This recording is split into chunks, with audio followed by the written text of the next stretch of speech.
Assalamualaikum warahmatullahi wabarakatuh. Alhamdulillahilladzi tafarrada bil 'izzi wal jalal wa tawahhada bil kibriya'i wal kamal.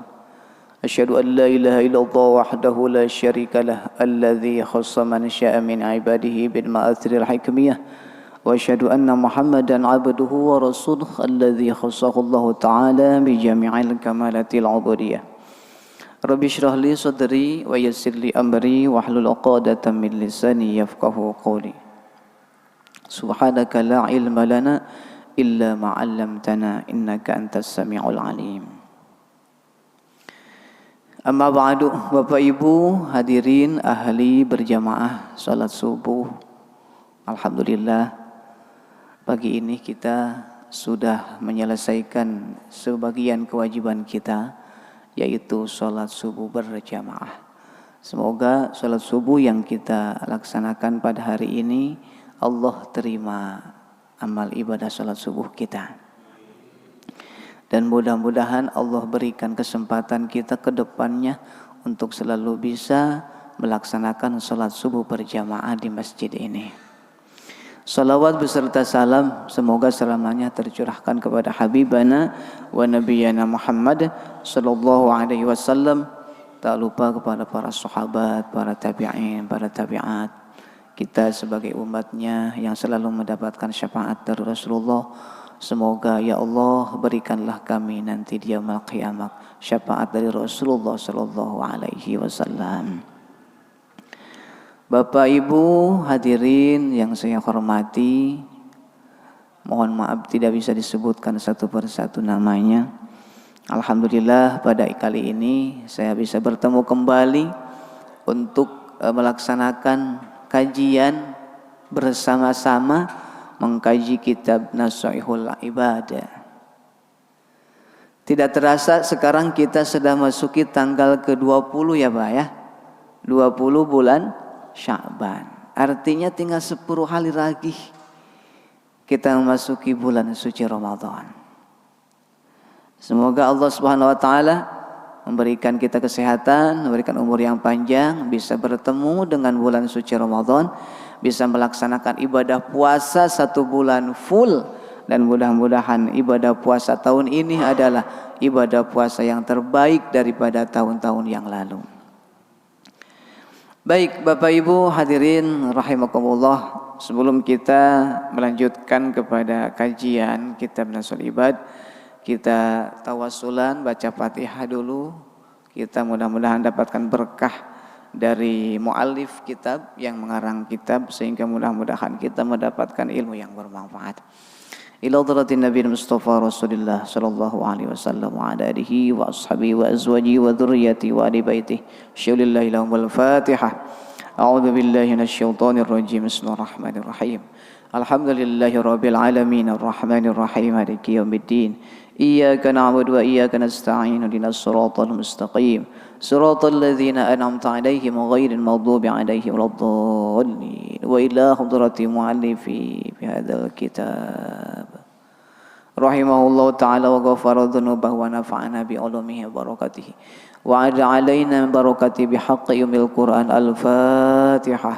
A'udzu billahi minasyaitonir rajim. Bismillahirrahmanirrahim. Alhamdulillahi rabbil alamin arrahmanir rahim maliki yaumiddin. Iyyaka na'budu wa iyyaka nasta'in. Ihdinas siratal mustaqim. Siratal ladzina an'amta 'alaihim ghairil maghdubi 'alaihim waladdallin. Amin ya rabbal alamin. Bismillahirrahmanirrahim. Baik Bapak Ibu, kita melanjutkan kajian maqalah ke-14. Pembicaraan yang ke-14. Wal maqalatur rabi'ata asyara. Maqalah yang ke-14. An ba'dil hukama, dari sebagian ahli hikmah. Ahli hikmah itu siapa? Al-atibbaul qulub, dokternya hati. Jadi bukan ahli hikmah yang suka ngejampe ya Pak. Ada kan ahli hikmah yang suka ngejampe tuh, perguruan al-hikmah misalkan. Ada kan? Yang dimaksud dengan ahli hikmah di sini itu adalah al-atibbaul qulub, dokternya hati. Siapa dokternya hati itu? Wahum al-auliya, orang yang dikasihi oleh Allah Subhanahu wa ta'ala. Jadi spesialis hati, bukan spesialis jantung ya, spesialis hati. Jadi yang menasihati kepada kita urusan tentang hati kita, terus ketika kita dinasihati itu langsung masuk ke dalam jiwa kita itu, langsung masuk ke dalam hati kita itu. Beda kan Pak? Kalau misalkan orang berilmu terus sudah mengamalkan ilmunya, ketika menasihati kita itu masuk ke dalam jiwa kita.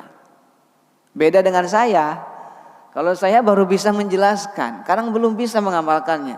Kalau para aulia, para mualif kita, ketika menasehati segala sesuatu itu yang ada urusannya dengan hati, maka orang yang dinasehati itu merasa tenang, merasa nyaman. Itu disebut dengan aulia. Nah, apa kata beliau? Kata mereka, man tawahhama, orang yang mengira anna lahu waliyan, bahwa dia itu punya seseorang yang merawat dia, punya seseorang yang mengurus dia, punya seseorang yang selalu memperhatikan dia, aula minallah, lebih utama daripada Allah, maka qallat ma'rifatuhu billah, maka orang sepertikan begitu sedikit ma'rifatnya kepada Allah. Apa maknanya? Wal makna man dhanna annahu lahu nasiran, orang yang mengira di dalam hatinya bahwa ada seseorang yang selalu memberikan pertolongan, aqrabu, lebih dekat minallahi, daripada Allah Ta'ala, wa aktsaru nusratan, dan lebih banyak menolongnya, minhu, daripada Allah, lam ya'rifillaha Ta'ala, maka orang tersebut itu sedikit ma'rifatnya kepada Allah. Bagaimana maksudnya? Artinya orang yang mempunyai sandaran kepada selain Allah, intinya begitu Pak. Orang yang mempunyai sandaran lain kepada selain Allah, maka ma'rifatnya sedikit. Artinya mereka punya sandaran kepada manusia. Jadi Allah itu dinomorduakan, bahwa yang lebih menolong dia, yang lebih membantu dia, yang lebih menjaga dia itu ada seseorang, menyandarkan kepada manusia, bukan kepada Allah. Contoh begini, jangan macam-macam sama saya dekengannya ABRI, saya dekengannya TNI, dia punya rasa punya backing. Santai aja urusan segitu mah, nanti kalau sama si bapak itu masalah selesai. Jadi seolah-olah bahwa dia itu punya sandaran yang menduakan Allah, yang banyak menolong dia itu bukan Allah. Jadi hatinya itu tidak tembus kepada Allah. Atau sepertikan begini, saya sukses hari ini, banyak uang, punya mobil, punya rumah, itu karena kerja keras saya di perusahaan anu. Kalau saya misalkan tidak kerja di perusahaan anu, di kantor anu, saya belum tentu bisa makan. Itu dinomorsatukan, seolah-olah tidak ada connecting sama sekali kepada Allah. Maka orang sepertikan itu adalah menandakan bahwa ma'rifatnya kepada Allah itu sedikit. Jadi menyandarkan segala sesuatu itu dinomorsatukan kepada makhluk, bukan kepada Allah. Tidak ada bedanya seperti ini Pak. Kita sakit kepala misalnya, minum bodrek, sembuh tah sakit kepalanya. Alhamdulillah kemarin saya sakit kepala, tapi setelah minum bodrek, kepala saya sembuh sakitnya. Jadi seolah-olah yang menyembuhkannya itu bukan Allah, tapi bodrek. Nah, maka orang yang sepertikan itu qallat ma'rifatuhu billah, sedikit ma'rifatnya kepada Allah. Beda dengan cerita gini, alhamdulillah sakit kepala saya sebabiyahnya minum bodrek, alhamdulillah akhirnya sembuh. Jadi harusnya begitu. Jangan menyandarkan segala sesuatu langsung kepada makhluk. Makhluk itu adalah sababiyah, sababnya. Kalau kita menyandarkan kepada makhluk, contoh menyandarkan kepada orang yang kaya. Orang yang kaya ada batasannya. Bisa saja suatu saat dia miskin. Kalau kita menyandarkan segala sesuatu kepada pangkat dan jabatan, pangkat dan jabatan ada ujungnya, ada pensiunnya. Tapi ketika menyandarkan segala sesuatu kepada Allah, huwa hayyun la yamut, Allah itu akan selamanya. Allah itu tidak akan pernah mati. Kalau manusia akan mati, kalau jabatan akan selesai, kalau kekayaan bisa saja jatuh miskin. Jadi maknanya begitu.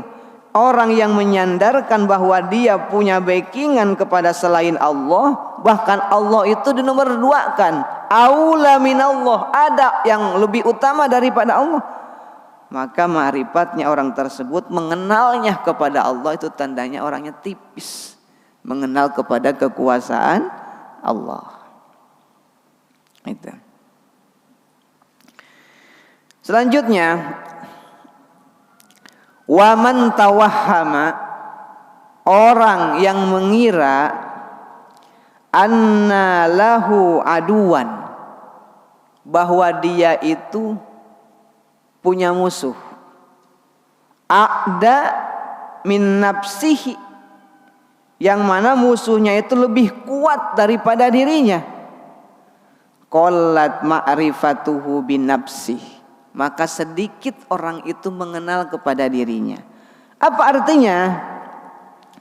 Wa man dhanna anna lahu adwan aqwa min nafsihi al-ammarah, orang ini mengira bahwa sejahat-jahatnya saya ada yang lebih jahat daripada saya. Kalau orang sudah mempunyai prinsip kayak begitu, sejahat-jahatnya saya ada kok yang lebih jahat daripada saya.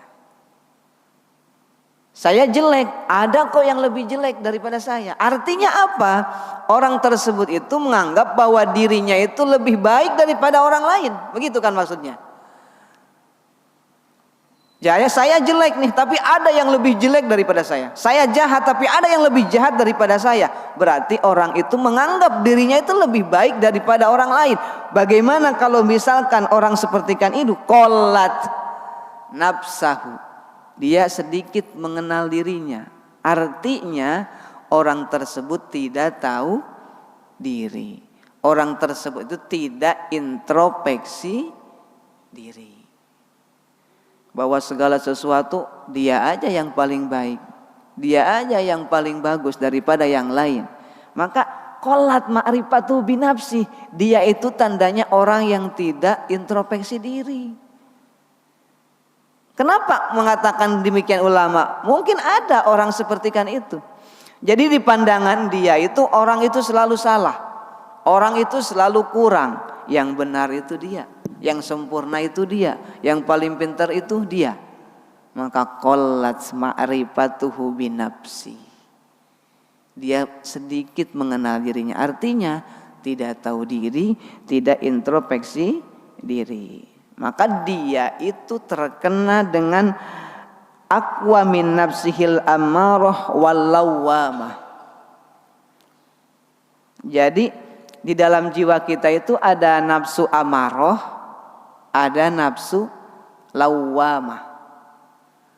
Kalau amarah, nafsu yang selalu mengajak kepada kebaikan. Kalau lawwamah, kita itu tahu, tapi kita tidak bisa mengendalikan diri kita. Itu nafsu lawamah namanya, Pak.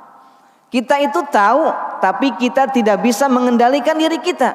Itu nafsunya yang ada di dalam diri kita itu nafsu lawwamah. Contoh misalkan begini.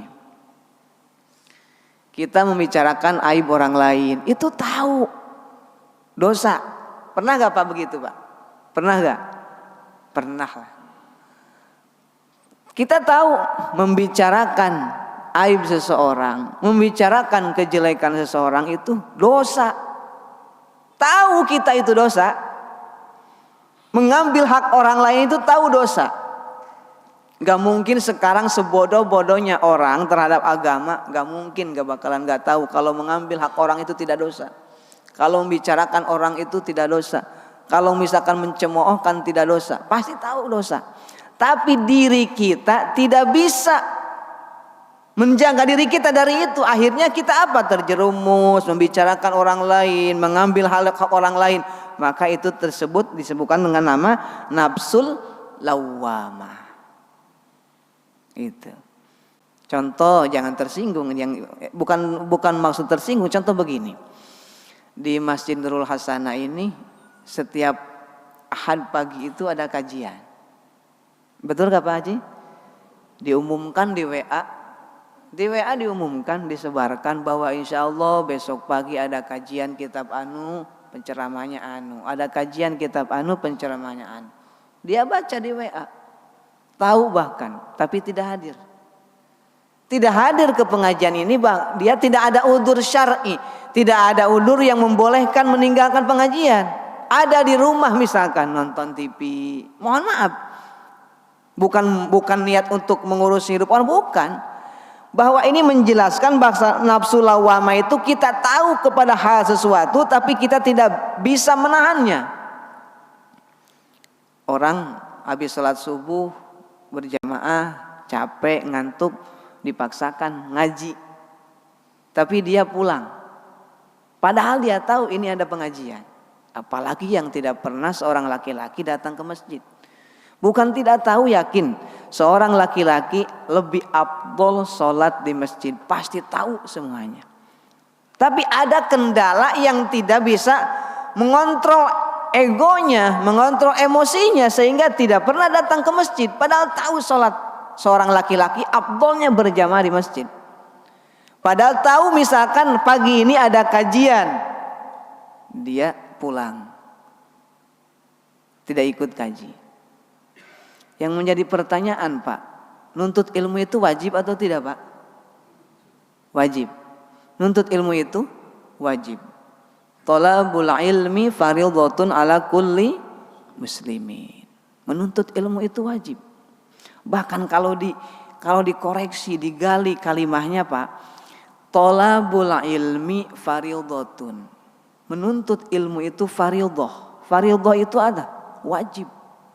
Bahkan sebagian ahli bahasa Arab mengatakan ketika ada bahasa fardhah itu bukan wajib lagi, lebih daripada wajib. Kalau wajib itu begini menurut ilmu bahasa Arab. Thalabul ilmi fardun.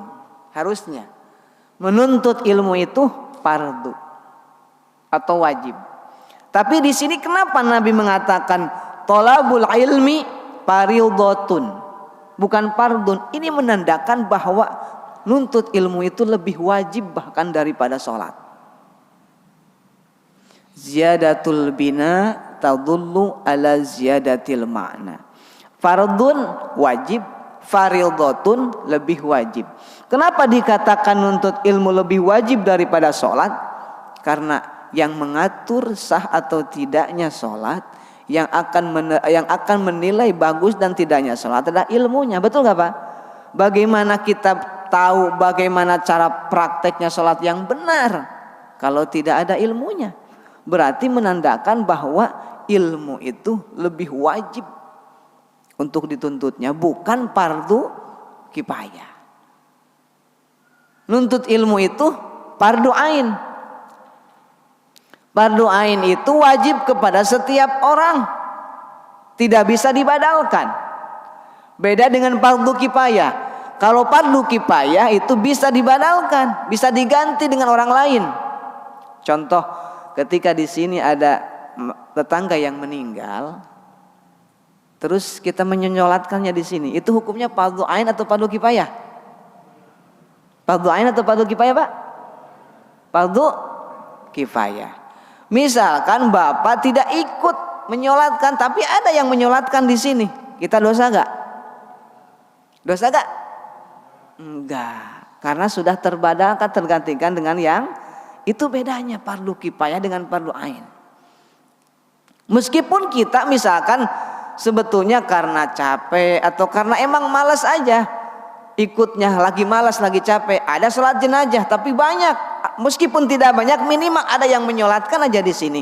Ketika kita tidak sholat, ngikuti sholat, maka itu tidak dosa karena sudah tergantikan dengan orang lain. Tapi kalau yang namanya nuntut ilmu tidak bisa begitu, Pak. Makanya dibahasakan fardhotun, fardu ain menuntut ilmu itu. Kecuali kalau misalkan ada yang membolehkan syara meninggalkannya, ada keperluan yang mendesak sehingga ketika tidak dilaksanakan sekarang itu tidak bisa harus sekarang. Kalau misalkan kita di rumah nonton TV, bukan nggak boleh, bisa nonton TV nanti setelah pengajian. Ini tandanya bahwa di dalam diri kita itu terkena nafsul lawamah. Nafsul lawamah adalah tahu terhadap sesuatu hukumnya, tapi kita tidak bisa menahan daripada itu. Itu disebut dengan nafsul lawamah. Lam ya'rif nafsahu, gitu kan. Orang yang menganggap dirinya lebih baik daripada orang lain, orang yang menganggap dirinya lebih mulia daripada yang lain, orang yang menganggap dirinya lebih pintar daripada yang lain, maka lam ya'rif nafsahu, sedikit tahu tentang dirinya. Artinya tidak introspeksi diri, tidak sadar diri. Seperti itu ya. Beda dengan tadi. Kalau orang yang menyandarkan segala sesuatu itu kepada makhluk, Allah itu di nomor 2-kan. Yang pertama itu makhluk. Saya hidup bisa kayak gini karena saya punya bos yang bagus, bos yang baik. Nah, itu menyandarkan segala sesuatu kepada makhluk. Maka ketika menyandarkan segala sesuatu kepada makhluk, menandakan orang itu minim makrifatnya kepada Allah. Yang kedua, kalau orang menganggap dirinya lebih baik daripada yang lain, berarti lam ya'rif nafsahu. Beda ceritanya, itu minim terhadap diri sendiri, artinya kurang introspeksi diri. Itu yang pertama itu ya, Pak. Lalu wal maqalatul khamisata asyara, maqalah yang ke-15, an Abi Bakrin Siddiq, dari Abu Bakar Siddiq radhiyallahu anhu, semoga Allah meridhoi kepada Abu Bakar Siddiq. Fi qoulihi ta'ala, membahas di dalam firman Allah. Kata Allah ini gini dalam Al-Qur'an ini. Dhaharul fasadu fil barri wal bahri bima kasabat aydin nasi liyudhiqahum ba'dalladzi 'amilu la'allahum yarji'un. Dalam surat Fussilat, dalam surat Ar-Rum ayat 41, dhaharul fasadu fil bahri, sudah jelas kerusakan, fil barri, di daratan, di bumi, wal bahri, dan di lautan, bima kasabat aydin nas, itu gara-gara ulah tangan manusia sendiri. Gitu. Terjadi sekarang ya banjir di mana-mana, banyak sampah, itu adalah ulah tangan manusia. Tapi yang akan dibahas oleh Abu Bakar bukan masalah firman Allah itu. Ibaratnya begini, kata Abu Bakar, qala ay Abu Bakrin fi tafsidarika, al barru, baru itu daratan, baru itu kata Abu Bakar, huwa al-lisan, daratan itu diperumpamakan lisan. Daratan kelihatan gak, Pak? Kelihatan daratan? Kelihatan. Lisan kelihatan gak lisan? Kelihatan nih lisan kita, lidah kita ada. Nah, kata Abu Bakar, daratan itu diperumpamakan lisan. Wal bahru huwa al qalbu, Sedangkan hati, kata Abu Bakar, itu diperumpamakannya lautan. Kenapa? Dalamnya, saking dalamnya lautan, tidak kelihatan dalamnya. Begitupun juga dengan hati manusia. Kalau cerita seseorang kita terdengar, kita merasakan. Tapi kalau hati seseorang, siapa yang akan bisa? Siapa yang akan bisa tahu hati seseorang? Misalkan ada orang kok ceria banget hatinya itu. Ceria, ketawa, semangat. Padahal tidak tahu. Siapa tahu dalam hatinya dia itu lagi terluka. Betul gak Pak? Dia itu lagi sakit. Dia lagi pura-pura aja. Pura-pura tidak punya masalah. Pura-pura dia senang. Padahal hatinya sakit. Tidak ada yang bisa mengukur isi dalam hatinya seseorang. Makanya oleh Abu Bakar, hati itu diperumpamakan lautan, saking dalamnya tidak terlihatan. Beda dengan lisan. Lisan kelihatan, terdengar oleh kita. Maka kata Abu Bakar begini, faida pasadatil lisan, maka di mana lisannya rusak?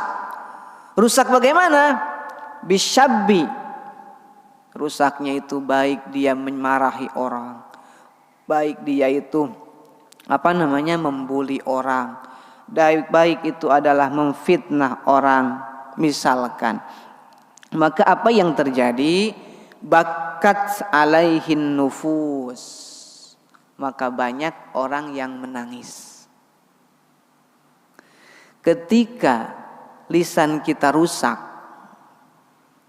baik rusak lisan itu karena kita berbicara yang kasar kepada orang lain, berbicara yang menyakitkan hati orang lain, maka kata Abu Bakar, bakat alaihin nufus, akan banyak orang yang nangis, akan banyak orang yang tersakiti. Betul gak Pak? Ketika melontarkan perkataan yang kotor, kasar kepada orang lain, hati-hati. Bakat alaihin nufus, akan banyak orang yang nangis, akan banyak orang yang tersakiti. Itu kuncinya. Daratan diperumpamakan lisan, kata Abu Bakar. Lautan diperumpamakan hati. Sehingga ketika lisan sudah rusak, maka akan banyak orang yang menangis, akan banyak orang yang tersakiti. Bagaimana dengan kolbu, dengan hati? Wa idza fasadatil qalbu birriya masalan bakat alaihil malaikah. Maka ketika seseorang hatinya sudah rusak, baik rusaknya itu oleh sifat ria, penyakit hati kan Pak ya? Penyakit hati itu apa aja? Ria, ujub, apalagi Pak? Sum'ah, apalagi? Hasud, itu dengki. Hasud itu dengki, itu penyakit hati. Ria, ini yang merusak hati kita nih, ria. Amal karena ingin dilihat orang lain. Ketika hati kita sudah ada dalam hati kita ria, rusak hati kita, kata Abu Bakar. Apa itu ria? Ketika beramal ingin dilihat orang lain. Kalau gak ada orang lain gak mau. Contoh begini, Bapak datang ke DKM, Pak Haji, ini saya infak buat masjid, tapi jangan disebutkan saya ya namanya ya, gitu kan. Sebutkan aja hamba Allah, misalkan. Nah diumumkan Pak Haji itu pas waktu hari Jumat. Alhamdulillah hari ini saya dapatkan infak 500.000 dari hamba Allah. Ketika Pak Haji nyebutkan gitu, dia nyinggung ke temannya. Nah itu hamba Allah itu saya, gitu ta. Jadi itu ria namanya. Jadi ke Pak Haji bilang jangan disebutkan nama saya ya, sebutkan aja Pak Haji hamba Allah. Ketika Pak Haji, alhamdulillah hari ini saya dapat infak dari hamba Allah. Nah itu hamba Allah itu saya, gitu. Itu namanya ria. Ada lagi ain apa? Hasud. Hasud itu tidak senang melihat orang lain mendapatkan kebahagiaan, mendapatkan nikmat. Inginnya itu nikmatnya itu ke dia pindah. namanya hasud. Makanya hati-hati ini penyakit hati kita. Atau misalkan ada lagi sum'ah. Sum'ah itu menyampaikan kebenaran dia, ibadah dia supaya didengar. Contoh, tadi mas saya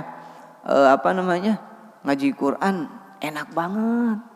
Sampai saya dapat ngaji Quran itu 5 halaman, 5 lembar kepada orang lain. Disampaikan, itu namanya sum'ah. Beda kan? Riya, ujub, sum'ah, hasud. Hasud itu sama kalau bahasa Indonesianya dengki. Bahkan kata para ulama begini, wal hasadu la yahsudu. Orang yang hasud itu tidak akan naik jabatan, tidak akan naik derajatnya. Orang yang punya hasud dalam dirinya tidak akan pernah naik derajatnya. Kenapa? Wa rizqul hasidil mahsud. Bahkan rizki orang yang hasud akan dikasihkan kepada orang yang dihasudnya. Maka hati-hati penyakit hatinya. Makanya kata Abu Bakar begini, fa idza fasadatil qalbu, apabila hatinya rusak upamanya biria, seperti upama riya, ujub, takabur dan sebagainya, maka bakat alaihil malaikah, akan menangis malaikat. Pertanyaannya, kenapa malaikat bisa menangis? Karena sebanyak apapun amal kita, itu yang akan menguras juga amal kebaikan kita. Karena ujubnya, karena riyanya, karena hasudnya, karena sombongnya. Maka ketika orang jadi ahli ibadah, kalau masih riya, ahli ibadah kalau masih hasud, ahli ibadah kalau masih sum'ah, maka akan dikuras pahalanya. Bakat alaih malaikat. Kenapa nangis? Kasihan terhadap orang itu. Gitu ya Pak ya. Itu jadi kata Abu Bakar, ulangi lagi, lisan itu sepertikan daratan, hati sepertikan lautan. Artinya tidak ada orang yang akan bisa mendalami hati seseorang. Nah, ketika lisannya rusak, akan banyak orang yang menangis tersakiti. Maka ketika hatinya rusak, maka akan menangis para malaikat. Artinya apa? Amal perbuatan kita itu dikuras oleh Allah Subhanahu wa ta'ala karena gara-gara umpamanya penyakit hati. Itu. Selanjutnya, wal maqalatu sadisata asyara kila anna syahwata tasirul muluka abidan. Syahwat itu akan menjadikan seseorang yang mulia itu menjadikan yang hina. Akan menjadikan seorang raja jadi seorang hamba. Itu karena syahwat. Apa itu syahwat? Udah dibahas kemarin di belakang. Syahwat itu istiaqun nafsi ila syai'in, inginnya diri kita kepada sesuatu, itu namanya syahwat. Kalau orang sudah tidak bisa mengontrol syahwatnya, maka meskipun dia raja sekaligus, artinya dia akan menjadikan abid, hamba. Contoh, banyak pemimpin dikagumi masyarakat, ternyata ketangkap KPK. Apa yang terjadi? Asalnya dia dihormat, betul gak Pak? Dihormat oleh orang lain. Tapi karena dia syahwatnya tidak bisa nahan, uangnya sudah ada, sudah banyak, tapi merasa dia kurang terus, akhirnya melakukan korupsi. Maka asalnya dia menjadi pimpinan, karena syahwatnya sendiri akan menjadi tersangka, akan menjadi hamba dunia. Perhatikan itu. Atau misalkan begini, banyak orang, saya dulu sama orang itu respect banget, tapi sekarang akhir-akhir ini melihat kelakuannya saya gak respect. Ada kata gitu kan Pak ya? Saya dulu respect sama orang itu, sekarang kok gak respect saya. Artinya apa? Ada sesuatu yang jelek dari dirinya. Asalnya dia terhormat, asalnya dia disanjung-sanjung orang, tapi karena tidak bisa menahan syahwatnya, maka dia akan menjadi abidnya, maka dia akan menjadi terhina. Itu kan. Wasabru yasirul abdu mulukan. Tapi ketika orang meskipun dia miskin, Tapi ketika dia sabar, maka mulukan, dia akan menjadi pimpinan, dia akan menjadi orang yang terhormat, dia akan menjadi orang yang dikagumi masyarakat.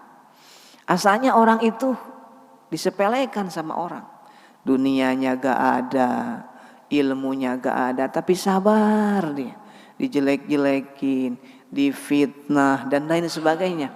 Maka ketika sabar menjalani ujian itu, maka tasirul muluka, dia akan menjadi orang yang terhormat. Kita pernah mendengar gak Pak kisah Nabi Yusuf? Pernah? Dalam Al-Quran surat Yusuf ada. Makanya di sini dikatakan, ala taro ay la yasilu alaika ilmuka ila qissati Yusuf. Apakah sampai kepada kalian kisah tentang Nabi Yusuf? Siapa itu Nabi Yusuf?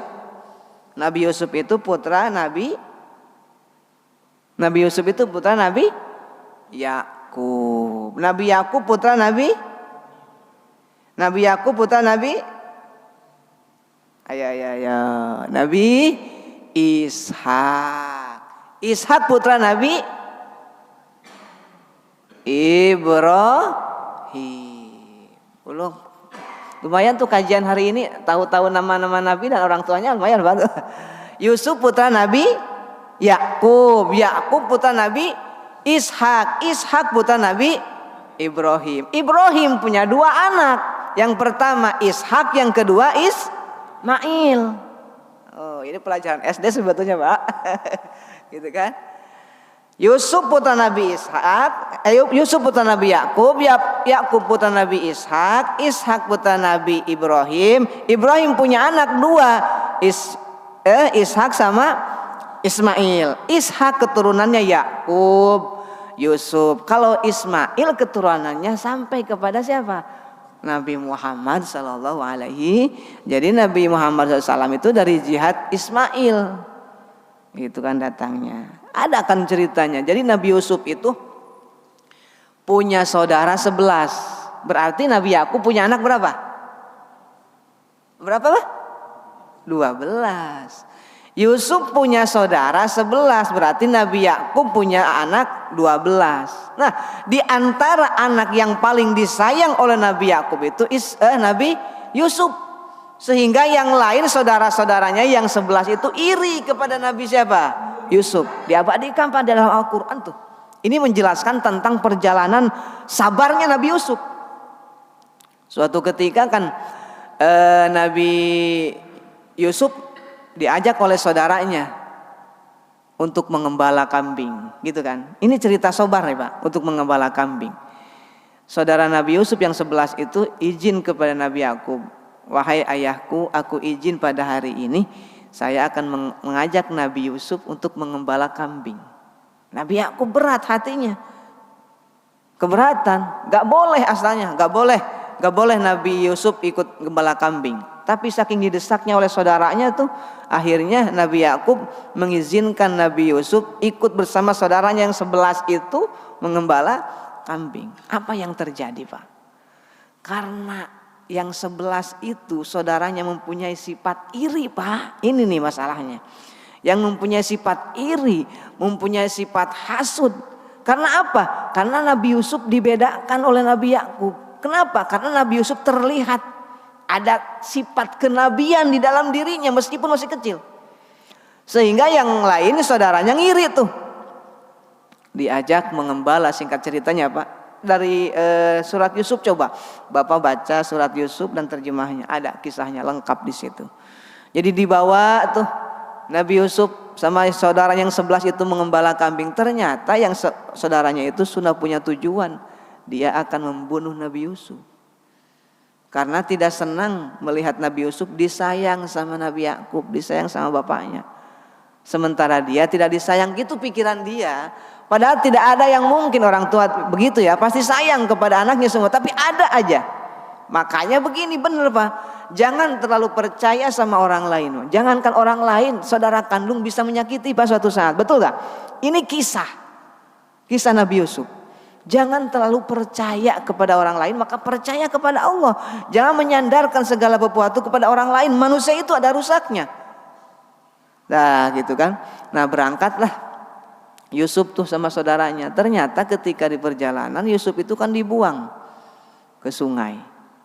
Bajunya dibuka, dipelorotin, dibuang ke sungai. Setelah dibuang ke sungai, saudaranya beranggapan bahwa Yusuf itu akan mati. Akan mati. Anak masih kecil, dibuang ke sungai, akan mati. Dibawa bajunya dibuka. Datang kepada Nabi Yakub, menangis tuh. Nah, begini nih orang ciri-ciri orang yang munafik dan punya sifat riya.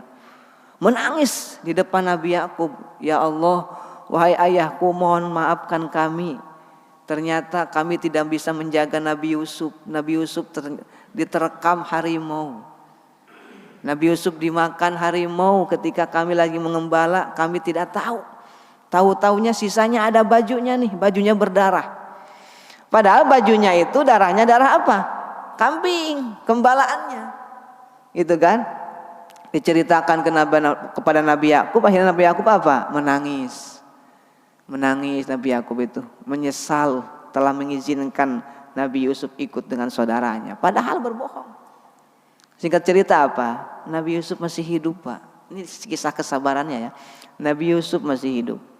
Sehingga Nabi Yusuf pada waktu itu ada orang-orang kafir Quraisy yang menimba air, Nabi Yusuf terangkat ke atas.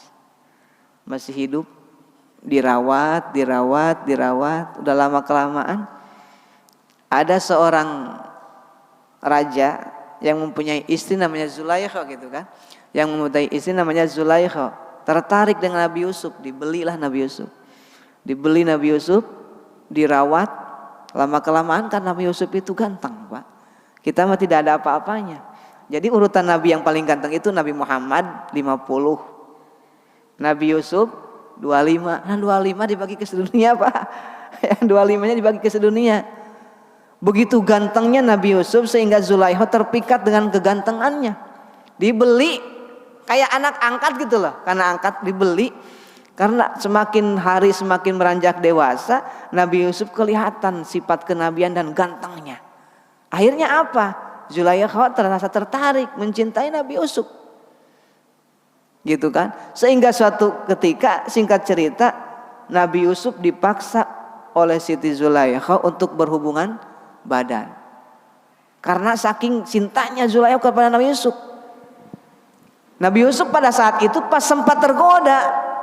Normal kan anak muda digoda oleh Siti Zulaikha yang cantik, istri raja, serba ada, yang suka dangdan, suka make up kan gitu ceritanya. Sempat tergoda tuh karena Nabi Yusuf itu waliullah, Nabi Allah, dijaga oleh Allah. Sampai tidak ada dalam hatinya untuk melakukan hubungan itu. Dipaksa oleh Siti Zulaikha. Ketahuan kan sama suaminya. Ketika ketahuan suaminya, dia mengelak bahwa yang menggoda itu Nabi Yusuf bukan Zulaikha. Ini kesabaran Nabi Yusuf. Akhirnya apa? Mengadakan saksi. Anak kecil gitu kan, Pak. Pak Ingkana. Pokoknya gini. Kalau seandainya yang sobek bajunya yang belakang, berarti yang salah Zulaikha. Kalau yang misalkan yang sobeknya depan, berarti yang salah. Kalau baju Nabi Muhammad yang sobeknya belakang, berarti yang salah Zulaikha. Kata anak kecil saksinya di situ. Kalau yang sobeknya baju Zulaikha depan, berarti yang salah Nabi Muhammad, Nabi Yusuf. Ternyata ketika dilihat yang sobek itu belakang baju Nabi Yusuf, berarti otomatis yang salah siapa? Nabi Siti Zulaikha. Tersebar tuh fitnah kan, menyebar. Namanya kejelekan begitu loh, cepat nyebarnya. Masa sih seorang istri raja naksir mau sama pembantu, istilah kasarnya, sama anaknya yang diangkat oleh dia? Wah, menyebar. Zulaikha kan tidak terima. Dia dicaci maki oleh teman-temannya kan gitu. Sehingga suatu singkat cerita, teman-temannya yang ngomong kayak gitu, masyarakatnya yang gitu dikumpulkan oleh Zulaikha. Dikasih makan. Di depan itu ada pisau, ada buah-buahan, sengaja ditaruh oleh Zulaikha. Ketika orang-orang pada kumpul di situ, Nabi Yusuf disuruh keluar, Pak. Maka ketika Nabi Yusuf keluar, apa yang terjadi? Apa nih doanya? Falamma ra'ainahu akbarnahu wa qatta'na aydiyahunna wa qulna hasya lillahi wa qulna lillahi hasya ma hadza basyara illa malakum karim. Siti Zulaikha pintar, tidak terima dicemoohkan oleh teman-temannya, oleh warganya. Ketika warganya lagi mengupas mangga, buah-buahan pakai pisau, sengaja oleh Zulaikha disuruh tuh Nabi Yusuf keluar. Apa yang terjadi? Mereka bukan mengupas mangga, bukan mengupas buah-buahan, tapi malah mengupas apa? Tangannya sendiri. Karena apa? Karena saking takjubnya melihat ketampanan Nabi Yusuf. Makanya ada orang yang mengamalkan ini pelet katanya nih, kata guru saya dulu begitu. Ini pelet dagang nih, katanya gitu. Kalau misalkan tahu doa ini, insya Allah dagangnya laris. Falamma ra'ainahu akbarna wa qulna hasya lillahi ma hadza basyaran hadza illa malakun karim. Gitu kan Pak. Nabi Yusuf bertubi-tubi Pak, dicemoohkan, dihina, difitnah, mau dibunuh. Tapi apa yang terjadi? Di sini dikatakan wasabru yasirul abidu mulukan.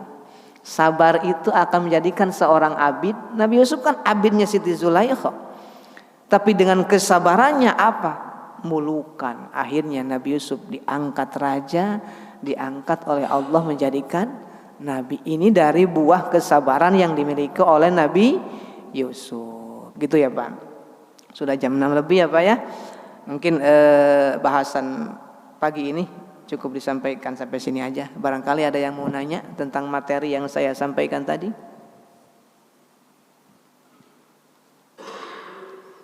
Ada yang bertanya? Udah jelas ya. Udah jelas, udah pegel kayaknya kelamaan ya Pak ya. Mudah-mudahan emang masalahnya tidak terlalu rumit, enteng-enteng, makanya udah biasa gitu kan. Mudah-mudahan apa yang saya sampaikan pada saat ini adalah sebagai introspeksi diri saya, untuk mendakwahi saya, untuk mengingatkan diri pribadi saya, khususnya umumnya untuk Bapak Ibu sekalian. Semoga apa yang disampaikan, yang dibaca dalam kitab Nashul Ibad ini menjadikan ilmu yang bermanfaat bagi kita dan bisa mengamalkannya dalam kehidupan sehari-hari. Dan mudah-mudahan kita berdoa kepada Allah terakhir sebentar lagi bulan suci Ramadan, semoga kita diberikan kesehatan ya Pak ya, diberikan kesehatan, sehat dohir batin, dilancarkan rizki, sehingga kita bisa berbagi, bukan hanya cuma berpuasa saja di bulan suci Ramadan, tapi kita juga bisa berbagi harta kita untuk orang lain. Amin ya rabbal alamin. Subhanakallahumma wa bihamdika asyhadu an la ilaha illa anta astaghfiruka wa atubu ilaik. Wabil hidayah taufik. Assalamualaikum warahmatullahi wabarakatuh. Sallallahu alaihi